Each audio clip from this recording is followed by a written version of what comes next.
So Kern, a rise in the unemployment rate, but looking below the figures, looks a bit better than that as employment actually rose during the quarter. Yeah, the headline numbers were no doubt weaker than what we in the market was expecting. The increase in the numbers of people unemployed were certainly a surprise and bucks the trend against the falling numbers on the dole queue.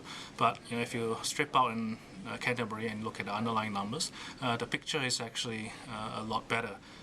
Excluding Canterbury, overall employment growth actually increased by 1%. Now that's actually quite a solid increase. And hours worked for the whole economy actually increased by 1% as well.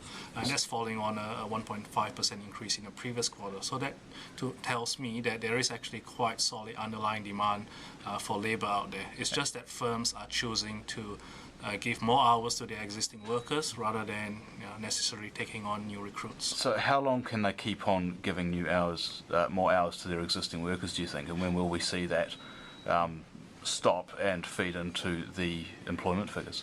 Well, the average hours worked per person is actually still pretty low compared to historical levels.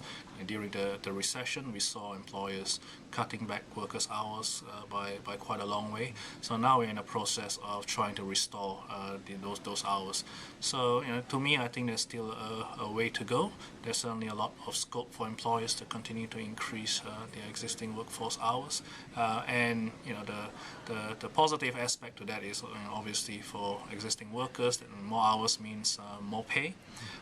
But the downside, of course, is that we could see the unemployment rate maybe proving a little bit more sticky in the near term. Right, and what's ANZ saying, expecting with the unemployment rate over the next sort of year or two? We still expect the unemployment rate to continue to head lower towards 6% and below that. But a lot of that will hinge on the timing of the Canterbury rebuild. We know that there's going to be a huge demand for labour once the rebuilding effort gets going. The uncertainty is around the timing. So if we can get the ramp up in the rebuilding effort going by middle of next year, then by the end of next year we'll definitely start to see some inroads being made to the unemployment rate. Any implications for Alan Bollard in today's release? I don't see any implications for monetary policy from today's data. The headline numbers, like I said, weren't as good as what we were hoping for, but the underlying picture actually doesn't look too bad.